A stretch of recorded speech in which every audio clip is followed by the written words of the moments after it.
Guys, welcome back for another week of practice questions.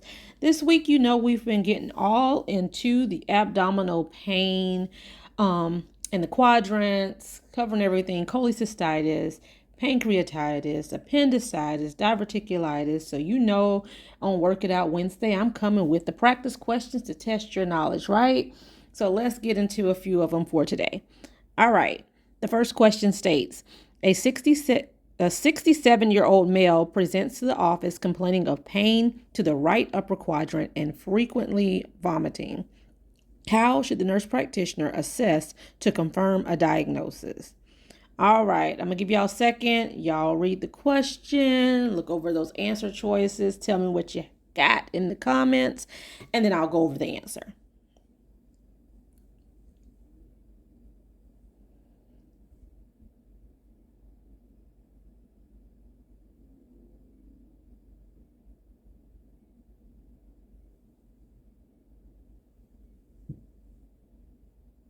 All right, you guys, I always tell you when reading these practice questions, doing questions, preparing for boards on the day of the exam, make sure you're reading that stem of the question first. That's going to slow you down and ensure that you're looking at what they're truly asking you, so you're not creating your own scenario and making careless mistakes on the question, right? So the stem of the question states, how should the nurse practitioner assess to confirm a diagnosis? So what are we thinking here? So they have right upper quadrant pain. They're vomiting frequently. So what else do you need to do to confirm a diagnosis? What are you thinking? So, in the videos this week, we talked about the quadrants. I gave y'all image as well, so that you can picture it as far as the landmarks of the abdomen. So in the right upper quadrant, we have our gallbladder is there, and so we think of cholecystitis and what we're talking about here, right? They have the frequent vomiting, they have the upper quadrant pain. And so to confirm those diagnoses, we want to go through what our next steps are. So would you ask the patient to inhale while pressing under the right border of his ribs? B, ask the patient to exhale while pressing under the right border of his ribs.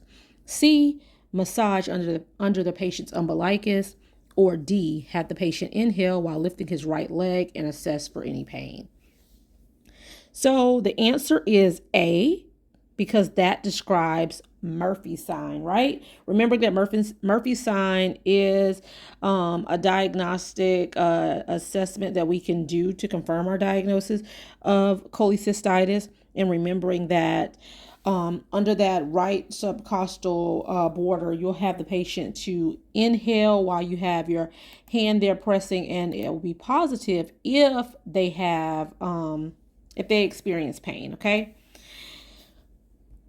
Next question. A 42-year-old male presents to the office complaining of pain to the right lower quadrant and frequently vomiting. Upon assessment, the nurse practitioner notes rebound tenderness, and grimacing is noted at McBurney's point. How should the nurse practitioner diagnose? A, cholecystitis. B, appendicitis. C, pancreatitis. Or D, diverticulitis. All right, I'll give you a second to look over it, and then we'll get into the answer.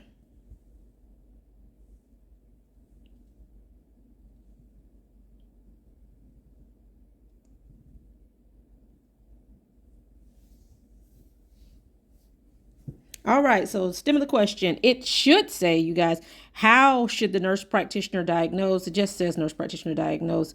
Sorry, I guess when I was editing, it cut out a portion of it, but it should say, how should the nurse practitioner diagnose?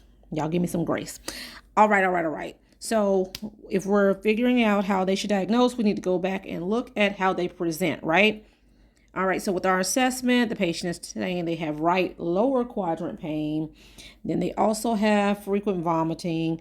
They're also having rebound tenderness. They're also grimacing when the McBurney's point has been palpated. So that sounds like what to you guys?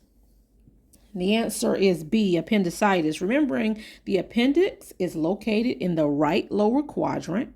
You know, McBurney's point is also in that right lower quadrant, and that's associated with appendicitis. The rebound tenderness is as well. Make sure you know those key terms that are associated with that, as well as the landmarks. So when you're getting questions, you are able to quickly identify that. These are all key identifiers for appendicitis, right? And eliminate what you already know. You know, cholecystitis, you could have already taken out top because that's right upper quadrant in the location, right? So we're talking about the lower here. You could have already eliminated that. Diverticulitis is the left lower quadrant, right? All right, so let's keep it going. Next question. A 33-year-old female presents to the office today for follow-up. She denies any complaints at this time. Upon assessment, the nurse practitioner notes bruising around the umbilicus. The NP asks the patient, has she had any recent abdominal pain? And the patient states that she has. The nurse practitioner reviews the labs and her amylase and lipase are elevated. Based on these findings, how should the nurse practitioner diagnose? All right, take a few. Tell me what you got.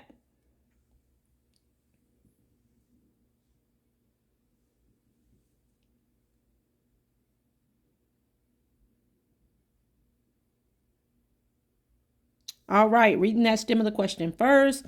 Based on these findings, how should the nurse practitioner diagnose? As always, when we're diagnosing, you want to take it back, look to see how the patient is presenting, looking for any key identifiers in the presentation so that you can move forward with this diagnosis, right? So on your assessment, this is a female. She really didn't have any complaints when you came in, but when you were doing your assessment, you noticed bruising around the umbilicus. Okay. You asked the patient, are they having any pain? She said she has had some abdominal pain. Amylase lipase are elevated. This is sounding a lot like, what is this, you guys? C, pancreatitis, right? Because that bruising around the umbilicus is classic for the Cullen sign. It is typically like a C-shaped bruising around the umbilicus.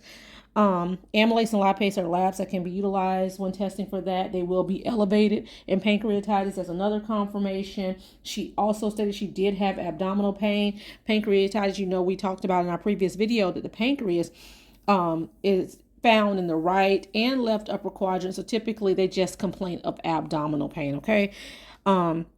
So with this one, based on those findings, you should go with a diagnosis of C, pancreatitis. Okay? All right, you guys, last question for today. A 56-year-old male was diagnosed with diverticulitis. The nurse practitioner is preparing education on diet for the patient to take. What shows the nurse practitioner's understanding? Is it A, decrease the fiber in his diet, B, eat a high fiber diet, C, decrease your fluid intake, or D, introduce calcium in your diet? And I'll give you a second on this last one.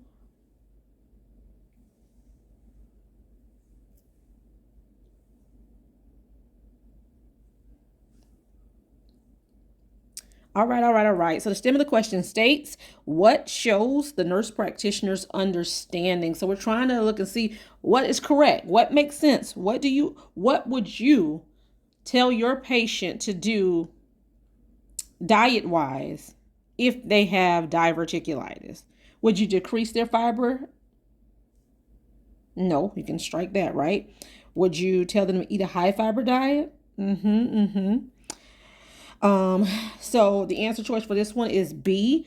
If you go back and listen to my video on this as well, remember in diverticulitis, we have that left lower quadrant pain in that intestine. It is inflamed, having those diverticular pockets in there, typically having an infection. But one of the most common causes that we hear of is a low fiber diet, causing you to have to work harder to push the stool through, leaving stool matter and then proceeding with infection. So you want to tell that patient to eat a high fiber diet. That's one of the educational dietary treatments that we do for patients with diverticulitis. Okay. All right, you guys, as always, I hope that you found this helpful. If you have any questions, please feel free to let me know so that I can assist you. If you have some topics that you would like for me to cover, please let me know. I'm happy to cover and make videos for you guys. I do have a link, and you can check it in the description of this as well. I'll put it here. Also, I have an upcoming course for June the 12th through July 21st for you guys. We will be working through and knocking out everything to prepare you for the FNP and AGNP exam. It'll be in preparation for the ANCC as well as the AANP. So if you have been struggling and you have been wondering how to proceed, what you want to do next, this is it. This is what you need to do. I've received your messages from a lot of people stating, that they're just having a hard time. Either they've been unsuccessful previously on boards, or they've been out of school for a little bit of time right now, and they just aren't feeling confident in their board preparation and getting back to it. Also struggling, I know finance is a little bit different right now, so I tried to put something together that was a bit slower in pace, to break it down over a longer period of time so that we can really just get into the nitty gritty, but also at a lower cost for you guys, because I get it. I know how that goes. Okay. So, it was $149.99. There are payment plan options. And the way this course is structured for the first 4 weeks, Monday through Friday, I will have assignments for you guys. We will have content broken down. So each day it will be specific. So if we're covering cholecystitis and all these things, that's going to be it. We're going to drill this thing in, because I need to ensure that you know this content. Okay. So we're going to go down to the basics. Basically like my videos, like just learning what it is, understanding the assessment, diagnosis, evaluation, and treatment of all of these things.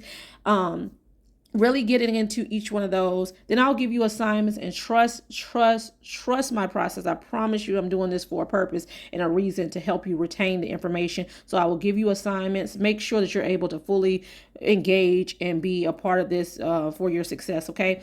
And it is broken down so that you are able to retain. So you will first receive the content, you will interact and complete the content, and then we will have practice questions as well to test your knowledge on it.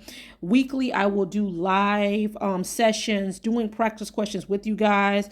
So it'll be similar like this, how it is, but I'll be live, so y'all be able to give me feedback. I can give y'all feedback and go through there that way. And then, so we'll do that for 4 weeks. Now that last week, because it's a 5-week intensive program, that last week is designed to be more individualized. Have you ever taken a class and it's like, all right, I think I got it. I don't really know where I am. All right. So that's what I'm trying to give you on that last week. It's more individualized. That's why I'm not doing a huge group of people, but, it'll be individualized. So you will be receiving practice questions. I will be gauging where you are. I will give you individualized advice and strategies from where I see that you are, to identify your exam readiness, and give you strategies on how to move forward before testing. Okay. So that's the plan for this 5-week program. Again, I will put that link in the description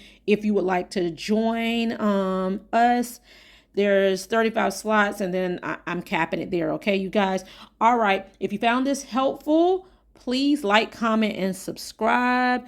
Share with a friend. It is free to subscribe. And this is giving y'all more free videos and content. So please help me in that format, and meet me back here next week, you guys. All right. Bye, y'all.